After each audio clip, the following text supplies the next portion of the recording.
لا الہ الا اللہ، لا الہ الا اللہ، توحید-سنت.com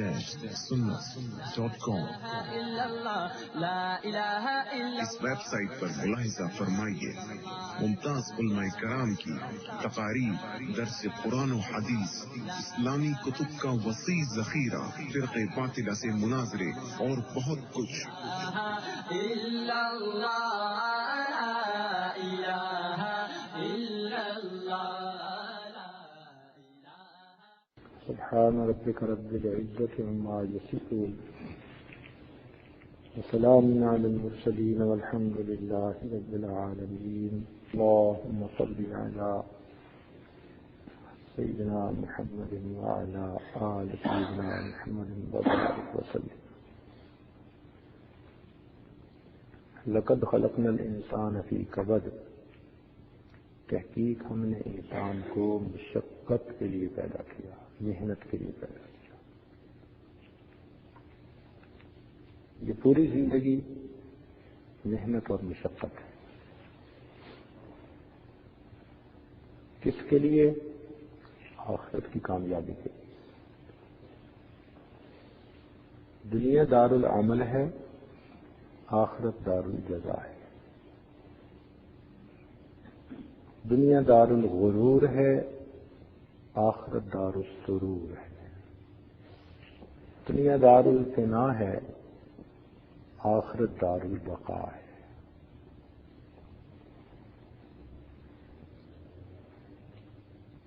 دنیا مٹی اور گارے سے بنی اور فنا ہونے والی ہے، جنت سونے اور چاندی سے بنی اور ہمیشہ باقی رہنے والی ہے۔ جس انسان کو دنیا کی حقیقت کا پتہ چلا وہ دنیا سے نفرت کیے بغیر رہ نہیں سکتا، اور جس انسان کو اللہ رب العزت کی عظمتوں کی معرفت حاصل ہوئی وہ اللہ سے محبت کیے بغیر رہ نہیں سکتا۔ تو ہم یہاں پر آرام کے لیے نہیں، کام کے لیے پیدا ہوئے ہیں۔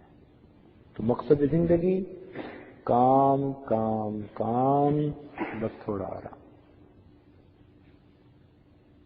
جب انسان کام ہی کام کرتا ہے اور بدن کو راحت پہنچانے کے لیے تھوڑی دیر بس آرام کرتا ہے تو اس کے آرام کے وقت کو بھی اللہ عبادت میں شمار کر لیتے ہیں۔ اس لیے حدیث پاک میں فرمایا نوم العلماء عبادت، علماء کی نیند بھی عبادت ہوتی ہے۔ اس کی وجہ کیا ہے کہ فرض کرو ایک کارپینٹر آپ کے ہاں کام کر رہا ہے، اب کام کرنے کے دوران اس کی جو مشین تھی اس کی بیٹری ڈسچارج ہو گئی اور اس نے اس کو چارجنگ پہ لگا دیا۔ اب جب تک اس نے چارجنگ پہ اس کو لگایا تو وہ کام تو نہیں کر پا رہا، آدھا گھنٹہ صحیح، 1 گھنٹہ صحیح، یا اس دوران اس کو بھوک لگی دوپہر کے وقت اور اس نے کھانا کھانا ہے، تو دنیا کا کوئی بھی آدمی اس کی مزدوری میں سے 1 گھنٹے کا وقت کم نہیں کرتا۔ اس کی مزدوری 8 گھنٹے ہی شمار ہوتی ہے، حالانکہ اس 1 گھنٹے میں اس نے کھانا بھی کھایا تھا، ضرورت سے بھی فارغ ہوا، پانی بھی پیا، آرام بھی کیا، لیکن سب لوگ کہیں گے جی یہ تو ضرورت تھی۔ تو جس طرح دنیا میں مزدور کی ضرورت کے وقت کو بھی اس کے اجرت کے وقت میں شامل کیا جاتا ہے، اللہ رب العزت نے علماء کی نیند کے وقت کو بھی ان کے عمل کے وقت میں شامل فرما دیا۔ فرمایا عبادت،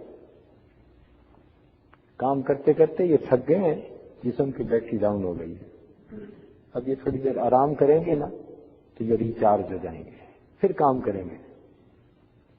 تو مومن کام کرتا ہے اور اگر کسی وقت آرام بھی کرے تو آرام پر بھی اللہ کام کا اجر عطا کر دیتے ہیں۔ خوش نصیب ہیں وہ لوگ کہ جن کی نیند پر بھی ان کو عبادت کا اجر ملتا ہے۔ تو زندگی کام کے لیے ملی، ہم سب کے سب اس محنت میں لگے ہوئے ہیں کہ ہم اپنے رب کو راضی کر لیں۔ ان قریب یہ زندگی ختم ہو جائے گی،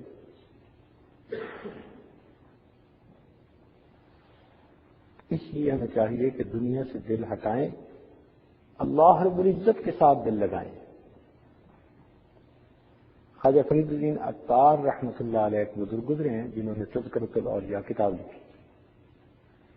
نوجوانی میں یہ عطر بیچتے تھے، عطار تھے، اور عطر کی شیشیں ہوتی ہیں، خوشبوئیں پڑی ہوتی ہیں۔ ان کی توبہ کا واقعہ عجیب ہے۔ ایک آدمی ان کے ہاں داخل ہوا اور ان کی شیشیوں کو بڑے حیران ہو کر دیکھنے لگا، بڑے غور سے۔ پہلے تو یہ سمجھے کہ شاید کوئی خریدنے والے، لیکن پھر انہوں نے محسوس کیا کہ یہ تو ایسے ہی دیکھ رہا ہے۔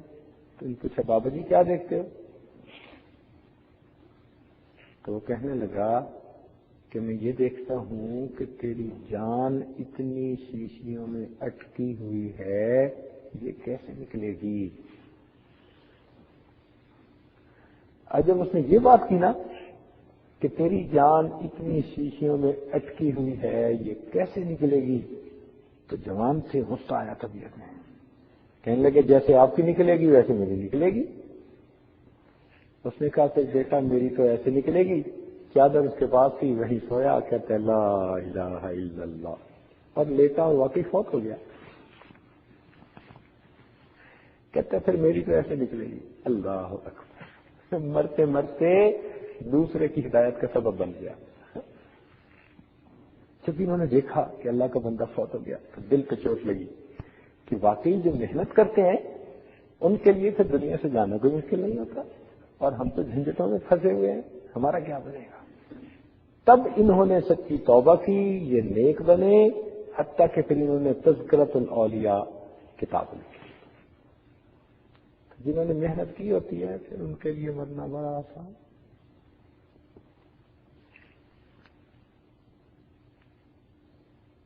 سبحان اللہ۔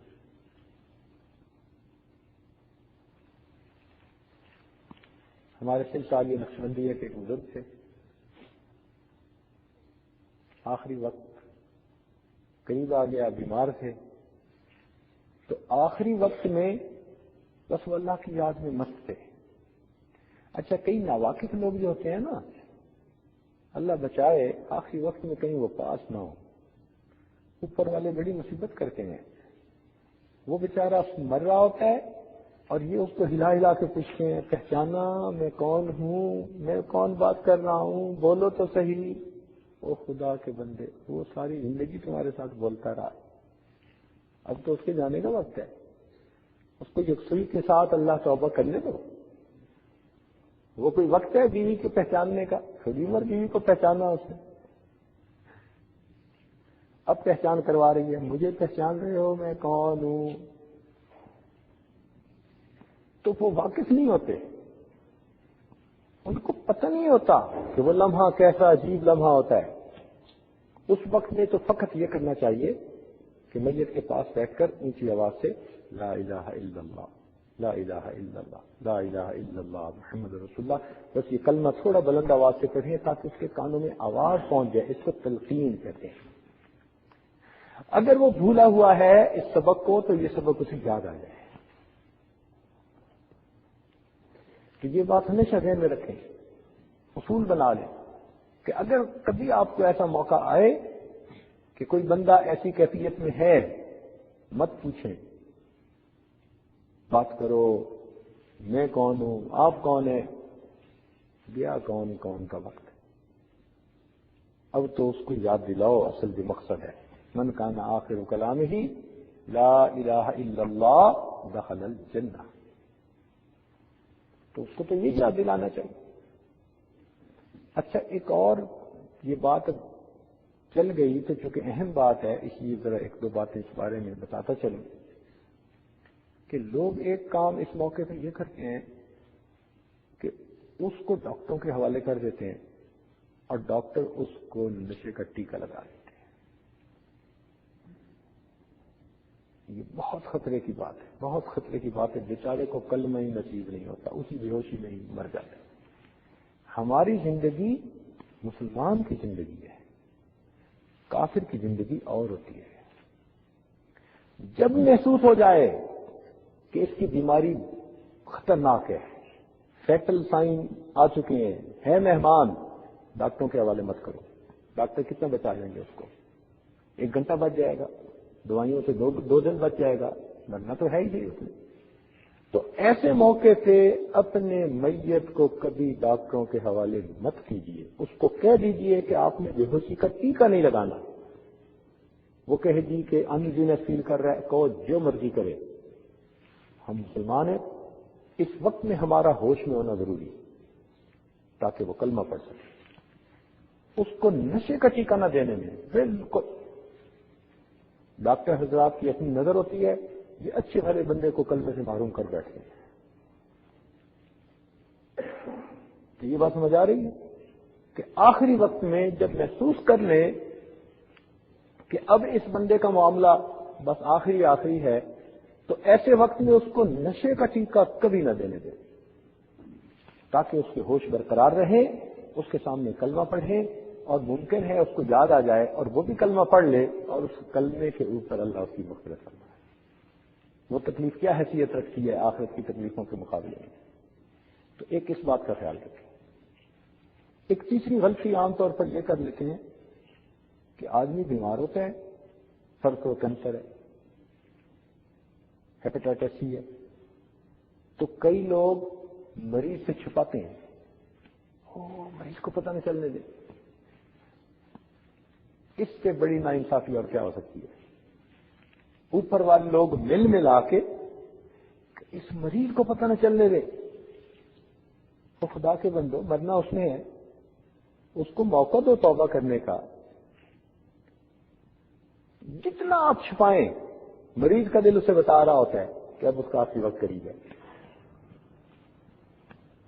ڈاکٹر تسلیاں دے رہے ہوتے ہیں، مریض کہہ رہا ہوتا ہے اب میں نہیں بچتا، اس کے اوپر تو گزر رہی ہوتی ہے. تو مریض کو فیلنگز تو پہلے ہی ہوتی ہیں اب میرا وقت قریب ہے. اوپر والے چھپا کے اس بیچارے کو دھوکے میں رکھتے ہیں، تسلیاں دیتے ہیں. ڈاکٹر نے کہا تم ٹھیک ہو جاؤ گے، ایک دوائی آ رہی ہے استعمال کرو گے ٹھیک ہو جاؤ گے. نہیں، ایسے وقت میں ہم نے اس کو تسلی دے دی کہ یہ اس کے ساتھ بھلا نہیں کیا، اس کو ہم نے بے خبری میں رکھا. جو بھی کیفیت ہے بتا دیجیے. یہ مومن کی موت کچھ اور موت ہوتی ہے، عام دنیا دار کی موت نہیں ہے. کافر تو سن لے گا تو وہ تو پتہ نہیں اس پہ اوپر غم اور دکھ کا پہاڑا پڑے گا. لیکن مومن جب سن لے گا تو مومن کو اگر ہلکا صدمہ بھی ہوا تو وہ یہ سوچے گا میں وائنڈ اپ کر لوں جلدی، جن سے معافی مانگنی ہے ابھی معاف کروا لوں، میں نے فلاں سے یہ کیا، میں نے فلاں سے یہ کیا، میں نے فلاں سے یہ کیا، ان کو بلاؤ، اس کو بلاؤ. وہ اپنا اکاؤنٹ کلیئر کر لے گا، وائنڈ اپ کر لے گا اور اللہ کے حضور جا کر سرخرو ہو جائے گا. اور اگر اس نے کوئی وصیت نصیحت کرنی ہے تو اولاد کو بلا کے اپنی وصیت بھی کر دے گا، بھائی یہ یوں کرنا. بیوی کو بتا دے گا کہ بچوں کے رشتے ایسی جگہ کرنا، فلان یوں کرنا، انتظام یہ کرنا. جو اس کے ذہن میں ہے وہ پراپرلی اس کو لوگوں کو بتا سکے گا، جس سے کہ یہ خود بھی تیاری کے ساتھ آگے جائے گا اور اللہ توبہ کرتا جائے گا، اور پیچھے والوں کو بھی پھر یہ حسرت نہیں رہے گی کہ اس نے بتایا کچھ نہیں. کسی کا قرض اس نے دینا ہے، کسی کی امانت اس نے دینی ہے. ہم مسلمان ہیں، ہماری موت کافر کی موت سے ڈفرینٹ موت ہوتی ہے. تو اس لیے یہ چیزیں بھی اہل اللہ کی صحبت میں بیٹھ کے سمجھ میں آتی ہیں. اگر انسان اپنی عقل سے سوچے نا تو اس کی عقل سے یہ باتیں سمجھ میں نہیں آتی. اب دیکھو ہیں کتنی سمپل سی باتیں، لیکن خود اپنی عقل میں نہیں آتی، اس لیے کہ ہماری نگاہ عقل معاد کی نگاہ ہے، عقل معاش کی نگاہ ہے، اور اللہ والوں کی نگاہ وہ عقل معاد کی نگاہ ہوتی ہے. ہماری دنیاوی سوچیں، اللہ والوں کی آخرت کی سوچیں. تو خیر یہ تو ضمن باتیں آ گئیں. تو ان کا وقت ذرا قریب آ گیا اور وہ آنکھیں بند کر کے اللہ سے یکسوئی کے ساتھ ذکر کر رہے تھے. اللہ کی شان کہ ان کی بیٹی تھی کوئی 3-4 سال کی، اکلوتی. اب بیٹیاں ویسے بھی پیاری ہوتی ہیں، وہ ان کے ساتھ کھیلا کرتی تھی. اب اس دن جب اس نے ابو کو دیکھا کہ یہ چپ چپ پڑے ہیں تو وہ آئی اور ابو کے جو ہے نا پاس لیٹ گئی اور ابو کی آنکھیں کھولنے لگی. ابو آنکھیں کھولو, مجھ سے باتیں کرو, ابو یہ ایسے ہے, میں نے یوں کھیلا, میری گڑیا یہ ہے فلاں. اس نے اپنی باتیں شروع کر دی. اب یہ آنکھیں بند کر کے پڑے. جب بیٹی نے دیکھا کہ ابو رسپونڈ نہیں کر رہے, جیسے پہلے میرے ساتھ بات کرتے تھے, کھیلتے تھے, پیار کرتے تھے, اب نہیں کر رہے, تو بچی بچی ہوتی ہے, وہ اپنے آپ میں ہی ناراض ہو گئی. ابو آپ مجھ سے نہیں بولتے, میں کاٹی کرتی ہوں, میں بھی نہیں بولتا. چلو, اب وہ ناراض ہو کے چلی گئی اور دوسرے کمرے میں جا کے اس نے رونا شروع کر دیا اونچا اونچا. اب جب اس کی ماں نے پوچھا کہ بیٹی رو کیوں رہی ہو, کہنے لگی ابو مجھ سے نہیں بولتے, میں نے ابو سے نہیں بولنا بس. تو ماں نے کہا اچھا میں آؤ تمہاری صبح کروا دیتی ہوں. تو ماں اٹھا کے لے آئی اس کو. بیٹی زاروں قطار ہو رہی تھی, تو ماں نے اپنے شوہر سے کہا, بیوی نے, کہ آپ دیکھیں نا یہ بیٹی حفصہ رو رہی ہے, آپ سے ناراض ہے, آپ اس سے بات کیوں نہیں کر رہے, ذرا اس سے بات کر لو ذرا, حفصہ کو منا لو. تو جب اس نے کہا نا کہ آپ حفصہ کو منا لیں, تو اس وقت انہوں نے آنکھ کھولی اور آنکھ کھول کے کہا کون سی حفصہ اور کیسی حفصہ, ہم نے تو اپنے یار کو منا لیا, لا الہ الا اللہ محمد رسول. اور ان کی وفات ہو گئی. کون سی حفصہ اور کیسی حفصہ, ہم نے اپنے یار کو منا لیا, لا الہ الا اللہ محمد. تو جنہوں نے محنتیں کی ہوتی ہیں نا, پھر ان کا آخری وقت ایسا ہوتا ہے, بڑے آرام اور سہولت کے ساتھ دنیا کی اس گھاٹی سے نکل جاتے ہیں. تو یہ دنیا کام کے لیے ہے, آرام کے لیے اللہ نے جنت بنائی ہے. ہم یہاں کام کرنے کے لیے آئے ہیں, محنت کرنے کے لیے, مشقت کے لیے. اب انسان دنیا کی سہولتوں کے لیے, حصول کے لیے, چیزوں کے حصول کے لیے مشقتیں اٹھاتا ہے. آپ جا کے دیکھیے, فیکٹریوں میں لوگ ساری ساری رات نہیں جاگتے, 3 شفٹیں بنی ہوتی ہیں, عشاء سے فجر تک جاگتے رہتے ہیں. ایئرپورٹوں پہ لوگ جاگتے ہیں, ریلوے اسٹیشنوں پہ لوگ جاگتے ہیں. آپ کو ایک تعداد ملے گی, ہزاروں کی تعداد میں لوگ ہیں جو راتوں کو جاگتے ہیں.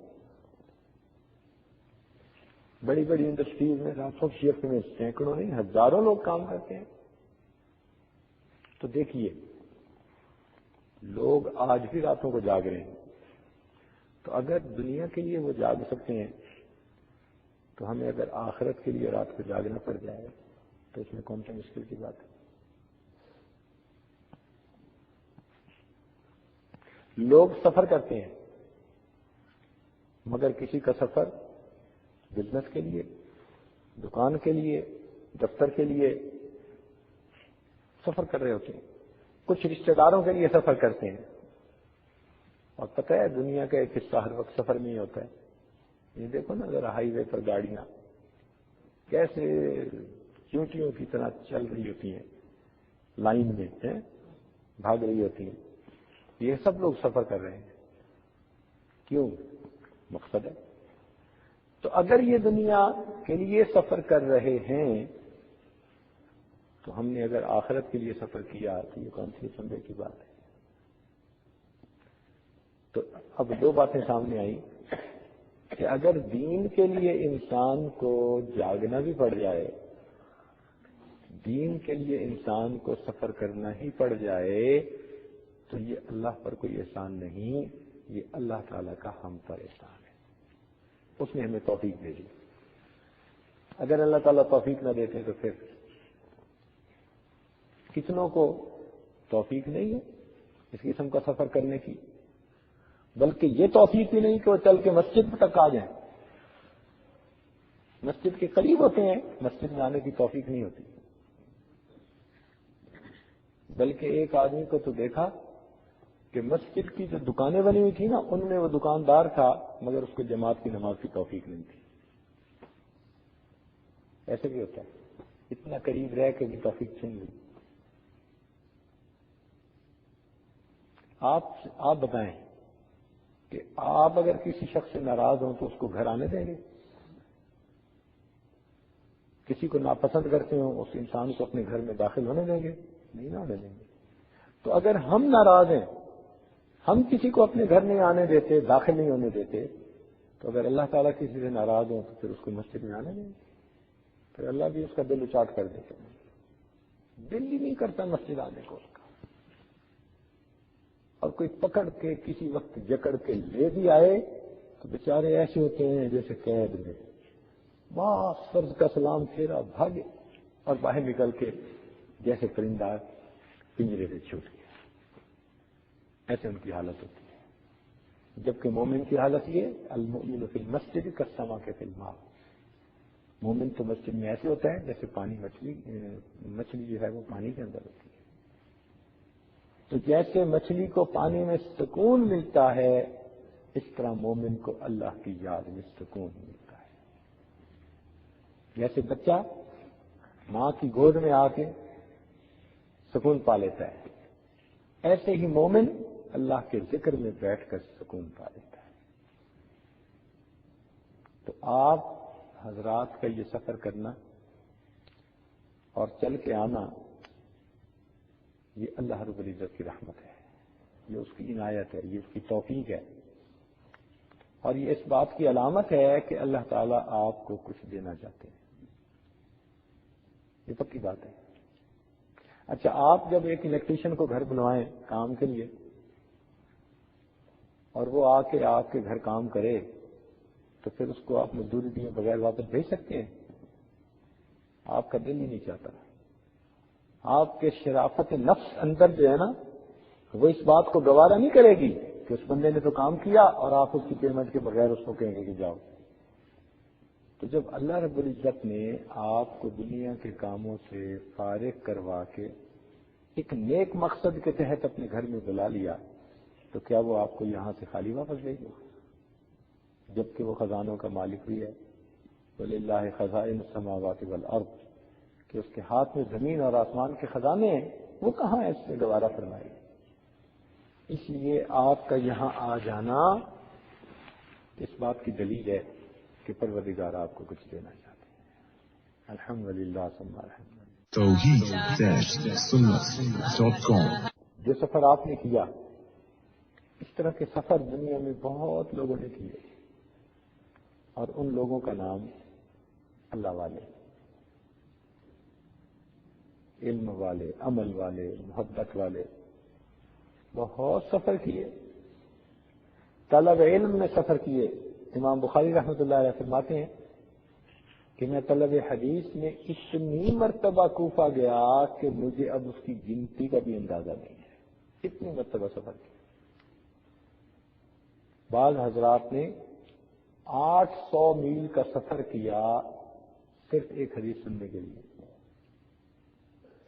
اور 800 میل کا سفر کر کے وہاں پہنچے اور اس راوی سے ملے اور کھڑے کھڑے اس سے حدیث سنی اور حدیث سن کے وہیں سے واپس، وہاں رات بھی نہیں ٹھہرے، واپس۔ ایسے ایسے سفر بھی کیے، اور اللہ والوں نے بھی سفر کیے۔ ان کی زندگیوں کا مطالعہ کر کے دیکھیں، خوب سفر کیے انہوں نے۔ ایک بزرگ تو ایسے تھے، ان کا نام تھا جہانیہ۔ وہ سفر پہ نکلے کہ میں اللہ والوں سے ملتا ہوں، لمبا سفر کیا اپنے زمانے کے اعتبار سے، اتنا لمبا سفر کیا کہ ان کا نام مشہور ہو گیا جہانیہ جہاں گشت رحمت اللہ علیہ۔ انہوں نے پورے جہان کا گشت کیا ہے۔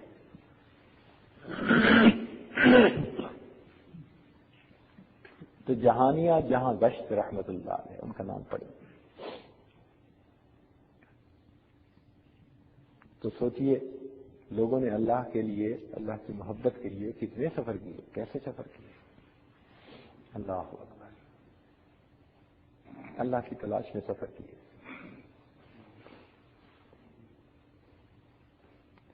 خواجہ میر چشتی اجمیری رحمۃ اللہ علیہ نے بنگال کا سفر کیا، کئی سالوں کے بعد واپس پہنچے تو ان کے فارسی کے تو اشعار ہیں لیکن کسی نے اردو میں ترجمہ کیا، تجھ کو جہاں میں ڈھونڈا تجھ کو کہیں نہ پایا، تجھ کو جہاں میں ڈھونڈا تجھ کو کہیں نہ پایا، اس جستجو نے ہم کو در در پھرا کے مارا. در در پھرتے تھے اللہ کی تلاش. کتنی محبت ہوگی ان لوگوں کے دلوں میں جو اللہ کی تلاش میں یوں اس شاخ کی مانند صحرا نوردی کرتے تھے. کبھی ادھر جاتے تھے کبھی ادھر جاتے تھے، محبوب کی خوشبو کہیں سے نصیب ہو جائے. تو پہلے زمانے میں ایسے سفر کرنے کی عادت عام تھی. آج یہ عادت گھٹ گئی ہے. بہرحال اگر کسی کو نصیب ہو تو وہ خوش نصیب.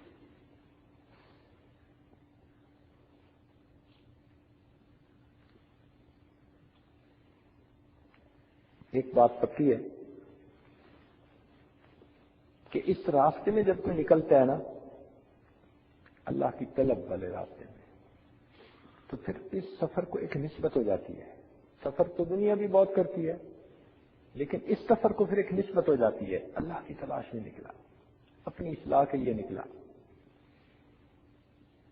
علم حاصل کرنے کے لیے نکلا. اب یہ نسبت اللہ کے ہاں اس قدر محبوب ہے کہ وہ فرشتہ معزز بن جاتا ہے، حتیٰ کہ فرشتے بھی برکت کے حصول کے لیے اس کے پاؤں کے نیچے اپنے پر بچھاتے ہیں. یہ علم کا طلب کرنا، اپنی اصلاح کی فکر کرنا اللہ تعالیٰ کو ایسا مقبول.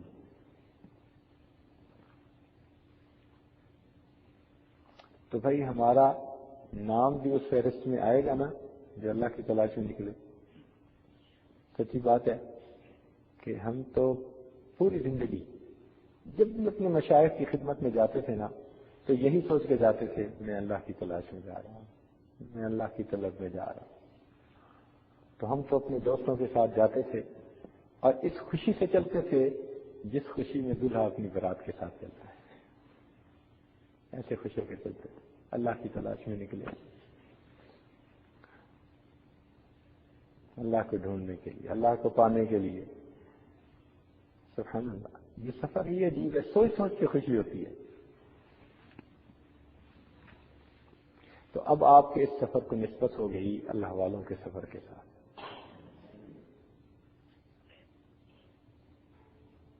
ایک مثال سن لیجیے کہ فرض کرو ایک بندے نے بینک کے اندر اکاؤنٹ کھلوایا اور اس اکاؤنٹ میں اس نے $100 ڈال دیے، بس اس کے پاس سے ہی اکاؤنٹ فنکشننگ ہے اس کا. اب اس بینک میں لوگوں کے ہزاروں لاکھوں کروڑوں ڈالر ہیں. اب بتائیں کہ جب بھی لسٹ بنے گی کہ اس بینک کے اکاؤنٹ والے کون کون ہیں تو اس $100 والے کا نام آئے گا کہ نہیں آئے گا؟ اگرچہ ہیں $100 تھوڑے سے ہیں، لیکن اکاؤنٹ ہولڈرز کے جب بھی نام لسٹ بنے گی اس کا بھی نام لسٹ میں آئے گا. اکاؤنٹ ہے. تو یوں معلوم ہوا کہ قیامت کے دن جب اللہ رب العزت اپنے عاشقوں کی لسٹ منگوائیں گے جو میرے راستے میں نکلتے تھے، جو میری تلاش میں زندگی کا وقت فارغ کر کے محنت کرتے تھے، سیکھتے تھے میرے نام کو، فرشتوں سے فرمائیں گے کہ بتاؤ ان کی فہرست کون سی ہے. تو اگر ہم نے یہ سفر کیا تو پھر ہمارا بھی اس فہرست میں نام ہوگا کہ نہیں ہوگا؟ ہوگا نا، انشاءاللہ. انشاءاللہ پکی بات ہے. کہیں شیخ عبد القادر جیلانی ہوں گے ان کا نام ہوگا، کہیں امام غزالی رحمۃ اللہ علیہ کا نام ہوگا، کہیں مجدد ثانی رحمۃ اللہ علیہ کا نام ہوگا. سبحان اللہ. اور حضرت مجدد ثانی رحمۃ اللہ تو ماشاءاللہ گھر سے نکلے تھے حج کی نیت کر کے، سرہند سے جب دہلی پہنچے تو خواجہ باقی اللہ رحمۃ اللہ علیہ کے بیعت ہو گئے، مرید بن گئے اور حج کا ارادہ ترک کر کے وہیں پر رہے حتیٰ کہ اللہ نے ان کو مجدد ثانی بنا دیا. ماشاء اللہ. کہنے لگے نکلا تو تھا بیت اللہ جانے کے لیے، لیکن اب تو مجھے یہاں رب البیت جو ہے اس کا وصل مل رہا ہے. وہاں جاتا تو بیت کا وصل ملتا، یہاں پر ہوں تو رب البیت کا وصل مل رہا ہے. وہیں پر زندگی گزار. اللہ. تو اس لیے یہ اللہ رب العزت کی رحمت ہے کہ پروردگار عالم نے ہمیں کچھ وقت فارغ کر کے اس جگہ پر اکٹھے ہونے کی توفیق عطا فرمائی. آپ بھی مسافر اور یہ آج بھی مسافر، تو ہم سب مسافر ہیں، اور اللہ تعالیٰ مسافروں کی دعائیں قبول کرتے ہیں. حدیث پاک ہے، پکی بات ہے. تو انشاءاللہ اس سفر کے دوران یا اسٹے کے دوران آپ مراقبے بھی کریں، دعائیں بھی مانگیں، اپنے وقت کو فضول لایانی باتوں سے بچائیں. ہر وقت وقوف قلبی کا خیال رکھیں، ہر وقت وقوف قلبی. شیخ کے پاس بیٹھے ہیں تو رابطہ قلبی آئے جو اسی مقصد کے لیے. کوئی بات ایسی نہ کرے جو غفلت والی بات ہے. آپ یوں سمجھیں کہ یہ وقت امانت ہے، اور اس امانت کے وقت کو میں نے اللہ تعالیٰ کے حکم کے مطابق گزارنا ہے.